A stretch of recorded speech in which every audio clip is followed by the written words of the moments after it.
വയനാട്ടിൽ നിന്നുള്ളൊരു റിപ്പോർട്ടിലേക്കാണ്. വയനാട്ടിൽ വനഗ്രാമമായ പങ്കളത്തെ ഭൂവുടമകളായ കർഷകർ പ്രതിസന്ധിയിലാണ്. റീബിൽഡ് കേരള പദ്ധതിയുടെ ഭാഗമായുള്ള പുനരധിവാസ പദ്ധതിയിൽ നിന്ന് ഒഴിവാക്കപ്പെട്ടവരാണ് പ്രതിസന്ധിയിലായിരിക്കുന്നത്. രൂക്ഷമായ വന്യമൃഗ ശല്യം മൂലം ഇവർക്ക് കൃഷി മുന്നോട്ട് കൊണ്ടുപോകാനാകുന്നില്ല. എം കമൽ തയ്യാറാക്കിയ റിപ്പോർട്ട് കാണാം.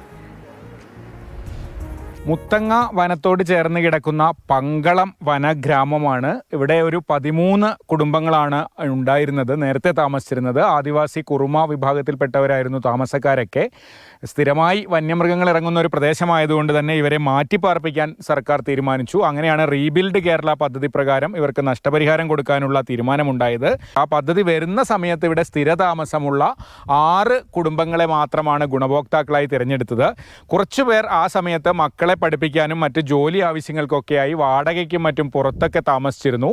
അവർക്ക് ഈ നഷ്ടപരിഹാരം കിട്ടിയില്ല. അവരോട് പറഞ്ഞിരുന്നത് 2ാം ഘട്ടത്തിൽ പരിഗണിക്കാമെന്ന ഉള്ളതാണ്.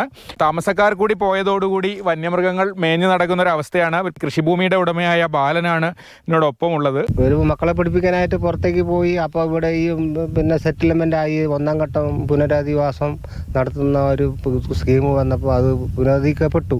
1ാം ഘട്ടത്തിന് മാത്രം പറഞ്ഞു വിട്ട് 2ാം ഘട്ടത്തിന് ഇതുവരെ 1.5 കൊല്ലത്തോളമായി. ഇതുവരെ ഒരു നടപടി അവർ വന്ന് തിരിഞ്ഞു നോക്കിയിട്ടുമില്ല. എനിക്കൊരു 3 ഏക്കറോളം ഭൂമിയുണ്ട്. എൻ്റെ ഉപജീവിതം ഇവിടെ തന്നെയാണ്. അപ്പോൾ അതുകൊണ്ട് വേറെ ഒരു മാർഗവും ഇല്ല താനും.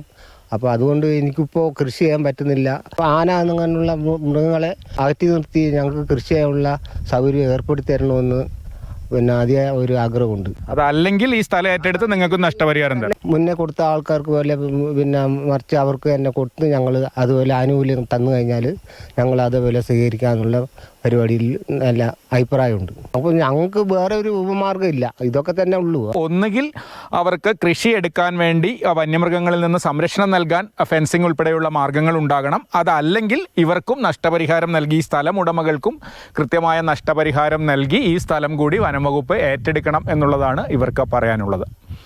ജസ്റ്റിൻ മാത്യുവിനൊപ്പം കമൽ, മാതൃഭൂമി ന്യൂസ്, വയനാട്.